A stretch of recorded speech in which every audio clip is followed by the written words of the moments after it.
Good morning, children. We had winded up our first session of the human evolution. So now we are going to go in the progression of the onward journey in the further videos. I had started with explaining it to you. Very generally, I had spoken about these four skulls, but little more I want to tell you. This is not you have to learn this, but just this will help you to make you understand a bit more clear. See, as I was saying, this belongs to ape. So this ape which is there, it has a small brain case, but it has larger jaws, right? And these teeth which are there, which are the canine teeth, they are very razor sharp, which is basically for tearing and ripping the meat. Then when you look at the next one, which is of Australopithecus, which is there, which is having the brain size has become more clear. It is more rounded up and a little smaller than this one, right? And these they are having there is a development in the terms of jaws, the jaws which are there, which are, and this another thing over here which you see over here, they have arches of bones on the face as well as on the sides of the skulls, right? And here also the canines are there, which are there, they have small canines, the Australopithecus, which are there, and their rear teeth increase in size slowly and steadily, and these incisors and canines shrink, so they are having less protruding jaws, right? And the third one which is having, where we are talking about the Homo erectus. So Homo erectus, that means again the brain size is different, more upright man which is there. He has they have larger the larger teeth are there, the frontal slopes, the front bone which is there is less sloped, that is for this, right? And most importantly, they have a large bow ridge is there, but very the cheekbones which are there, they are very less prominent, right? But they have a very projective trajectory of the nose is there, right? And this is basically so that they can breathe in air to retain moisture, right? And they are later if you study about more in depth, they are having more human like shoulders. Now the third and the last one, the D one, which is about the Homo sapiens. Now these Homo sapiens, they have now by that time maybe the fire has come, so what happens is they have improved cutting and pounding and grinding, so naturally there is an improvement of the larger the teeth which is there, the jaws are becoming and the teeth are becoming less protruding. And most importantly, the brain size which is there is very large, and this large brain size says that now they are becoming more intelligent than the Homo erectus also. So they have better memory, more intelligence also. So in that sense, they are much more better. So this is just a way of understanding about their brain size. Now, yeah, this again, as I said, you will have to remember these primates and all. So they are a larger group, a subgroup of the mammals, which will include monkeys, apes, humans. As I explained it to you in the timeline, that they have body hair, a better pregnancy period, so that they can give birth to birth. They are having different type of teeth and the ability to maintain a constant body temperature. So this is what I had explained it to you. Children, we will be doing the sources also. This is very important because we here you will be having sources also. So these are, you will have to read them thoroughly. It may not be possible every time for me to explain them, so I will just give you a gist of the source. So for the example, this particular source which is there with reference to the Australopithecus, this source talks about the old Voy gorge which was there, And over here, this is talking about a couple, Mary and Louis Leakey, who were paleontologists, and they have tried to understand the development of the anatomy of a human, modern human. So these people who were there, they had uncovered from the fossils and remains which they had found out, they had discovered about a skull which they had found. This which was a skull was of something of a hominid, and he had large teeth set in the jaws. So this was the Australopithecus of the early African man, which was found out somewhere in, I think, 1959. This was discovered. So this was found at Old Woy Gorge, and this is the story about these two couple who have worked so hard excavating, working not only in Old Woy but also in a place of Laetoli, which is there in Tanzania. So they have really worked hard. So this Old Woy Gorge, which was there in East Africa, as well as in the Laetoli, which is there, they have tried to discuss, they have discussed about this. And here particularly Louis is giving a reference to that how he was not feeling well, so he did not want to go to the camp where this work of archaeology, where they were working and digging and finding out. So what happens is his wife goes, whose name is by the name of Mary. She goes with her two dogs in her jeep, that is a Land Rover, and suddenly when this man is just sleeping, she suddenly comes back to the camp and she shouts at the top of her voice. The husband is scared that maybe she has been bitten up by some scorpions, or she must have fallen somewhere. So then what happens is she says that finally we have got him, I have got him.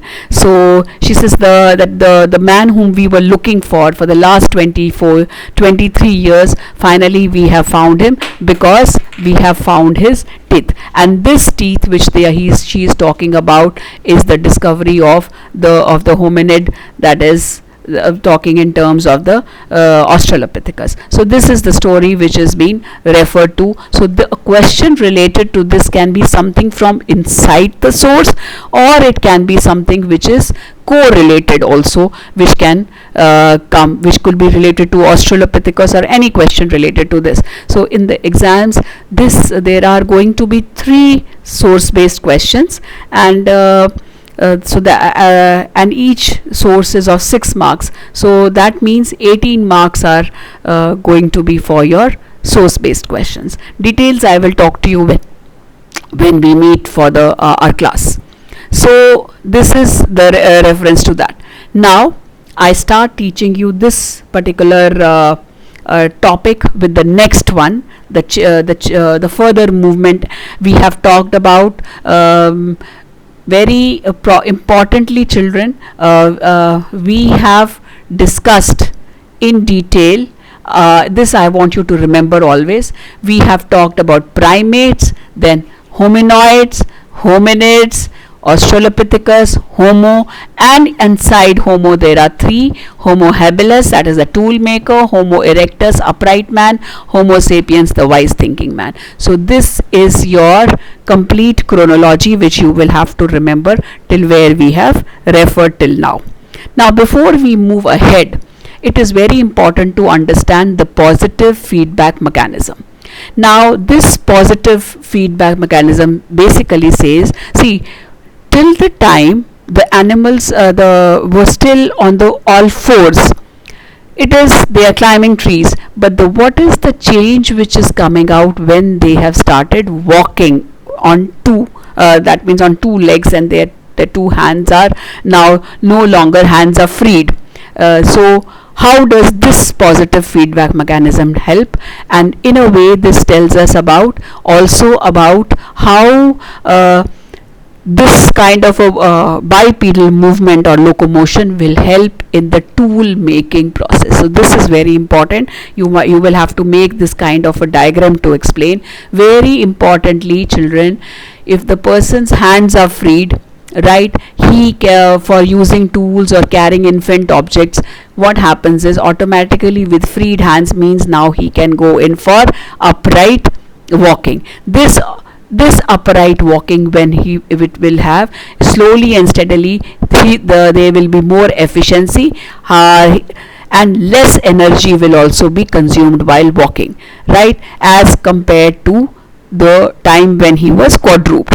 So when this is there, finally what will happen is that way, if is there will be visual surveillance. Visual surveillance here means that he can easily observe. Surveillance is close observation when he is going. So when he is going in the long distance walking for foraging here basically means for searching food, so as well as for hunting, he can maintain a closer observation, and automatically this will show that there is going to be an increase in his size of brain, that we have already seen in the change which has been taking place, and this increased inside of change of brain will help him to make the tools. So in a way that will lead to having this bigger brain size will have and this you saw even when the time which coming from the time of the hominids, right, the upright posture, locomotion. So automatically he will have more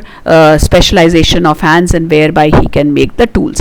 So this was a very important thing. So automatically if tool making is there, that means that shows that his increase in size of brain and capacity of the brain is there. So automatically his visual surveillance will also improve, and he can go around hunting and looking for food, and which will be automatically lead to his upright walking, right, and upright walking means that now his hands are freed, and for making of tools as well as for carrying his small children as well as the objects. So this was a very important, this bipedalism, the movement of this led to a positive feedback mechanism, the development which took place of man. And they say that this was evident around 3.6 million years ago, and first of all these fossilized hominid footprints have been seen in a place that is, as I talked about over there also, of Laetoli, that is in Tanzania. So also these limb bones have been found even in Ethiopia. So this is about this. So children, I'm not time and again telling you this which I have marked with the yellow automatically means the explanation is there and the marking is also there. Of course, if you want to add in more points and all, it is up to you, no problem. But whenever, even if it comes for an 8 mark, then you will have to explain. First make this, then explain this. And of course, one point I missed out, you will have to mark this also. Fossilized bins recovered from Hadar, Ethiopia. They also provide direct evidence of bipedalism. Now, with this coming of bipedalism, what is the development which is taking place? The development which is what is the development which is taking place? Now, the development which is taking place is how is it leading to the development of genus Homo? How is this leading to the genus? So what happens is, children, around 2.5 million years ago, what happens is, now this age or phase of glaciation is there, right, or ice age is there. Initially the large part of earth was covered with snow. So slowly and steadily there were changes taking place. There was a reduction in temperature as well as in rainfall. So slowly and steadily grasslands which were there, they started expanding, and less of forest was there. And because of the less of forest, the grasslands which were expanding at the expense of forest, what happened is slowly and steadily there was an extinction of Australopithecus. Australopithecus were more adaptable to living in forests, and now with the coming of grasslands and the forest going away, what happened is a new species came away which was more adapted to living in the drier conditions, and this species or this genus or this family is called as Homo. So automatically all these factors led to the development of Homo. One more thing I wanted to tell you, children, see timeline, the dates I have given you, and this is something which has taken place millions of years ago. So what happens is, sometimes if you will see through Wikipedia or you will see, observe or read in different books, you might feel and might find that some of the things which are there different books have different time periods. So because it is something which we are not very sure, so we can say something like circa, so that is maybe it's at that time it must have taken place. So sometimes there might be a the change in numbers. So but otherwise formally you follow the time period as it is being told in your textbook, right? So because of all this, right, fossils of homo, as I said to you, you will have to remember homo is a Latin word which means man, and all these three things you will have to remember. I've not marked it, but you should remember it. I've already told you so many times. And these formers of where have their fossils of these early man have been recovered from various places. They have been found of Homo habilis in Omo in Ethiopia. Then they have also been found in Old Voi Gorge in Tanzania. Old Voi Gorge, I think you remember, that is in the East Africa, right? And then the fossils of Homo erectus have been found also in Africa and Asia.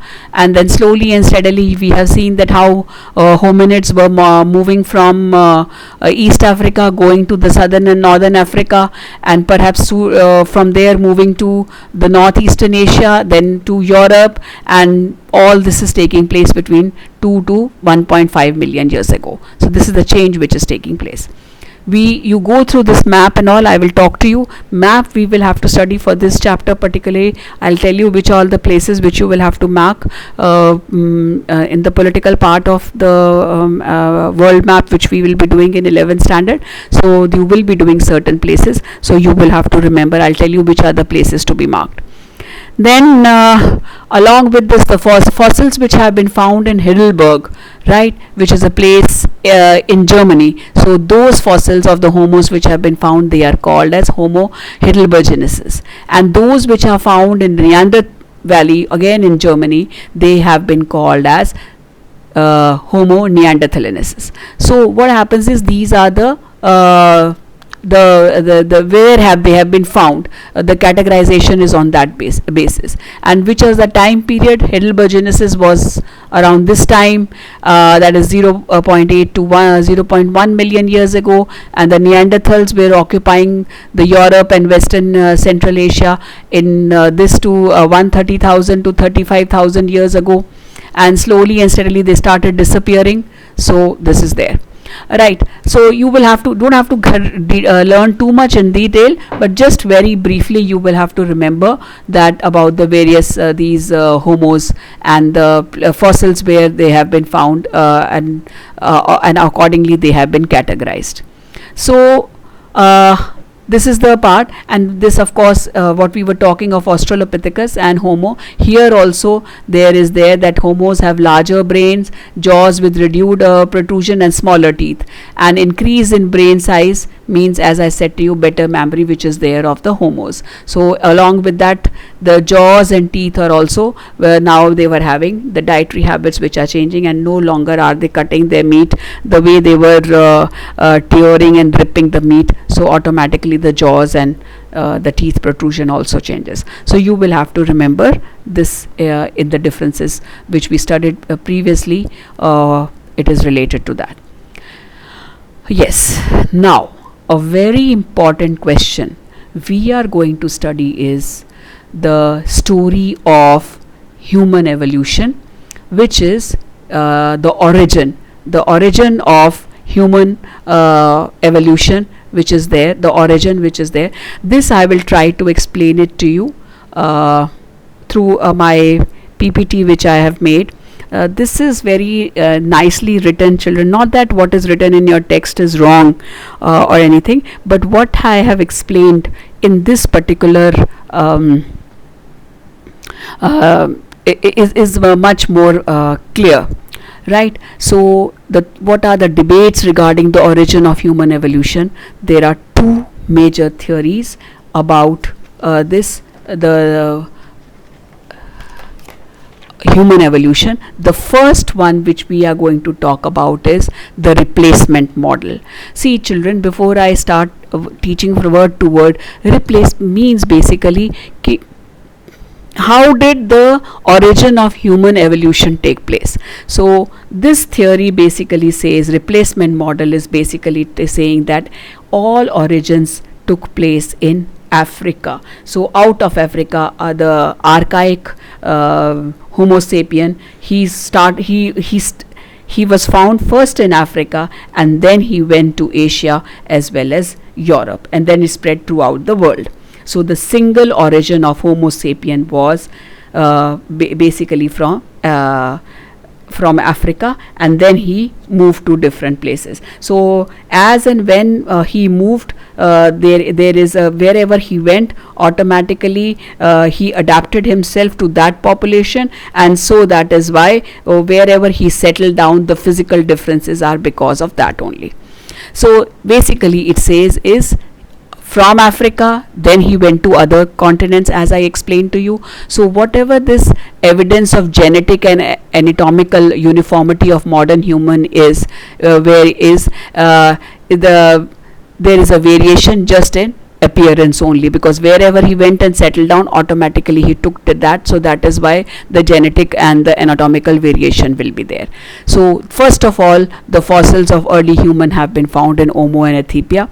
So they say that whatever the physical differences today are of modern humans are because of their adaptation by the population who migrated to that region where they settled down. So for example, you started from Africa, went to another place, then there was an intermingling over there, and automatically the change which was there, the genetic formation will be accordingly, and then you will adapt yourself to that particular region. So that means, but they say the origin will be always of the origin is always the Africa. So this is the African is the origin, and it goes to Asia as well as it goes to Europe.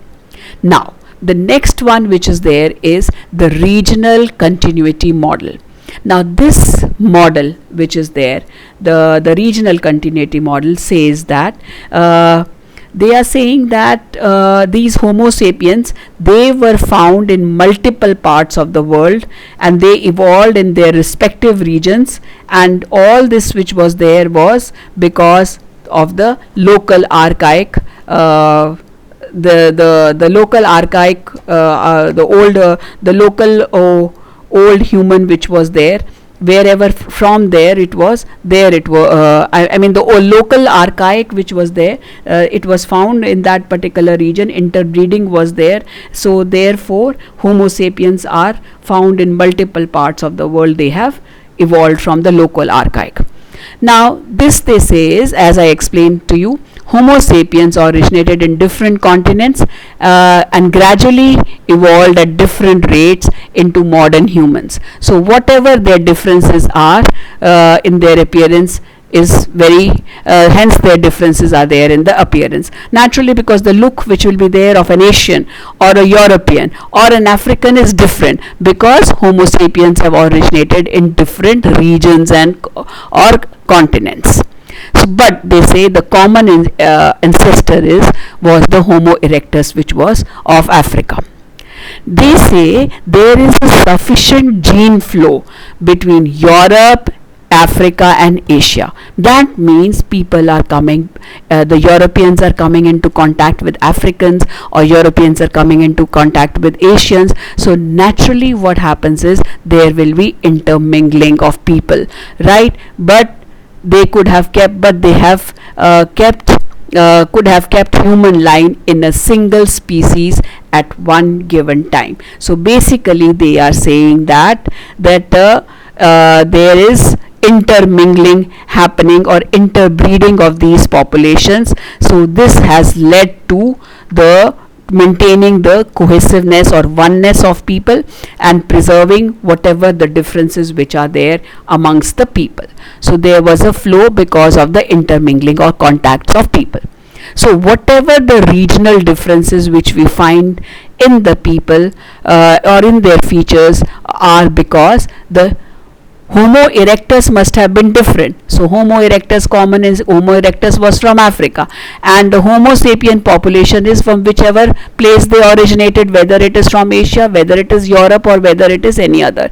So these population that occupied the same region, so naturally there will be differences. Homo erectus was different, Homo sapiens were different, which occupied the same place at the same time, so automatically regional differences are going to be there.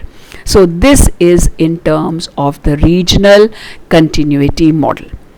So most importantly, once again I am repeating, this is a very very important question and a very common question, again for an 8 marks, that is the origin of human evolution, the debates regarding the origin of human evolution. So basically they are talking about replacement, talks about Africa, and here it is they are saying that Homo sapiens, they originated in different regions and evolved at different rates into modern humans. So there are going to be differences because they all look different in different parts of the world, but Homo erectus, their ancestor, was a common one, and there was a gene flow because of the interbreeding amongst these people of different races. So therefore whatever the differences are is because of that reason, but this theory most of the people have not really accepted it. The more common theory is the replacement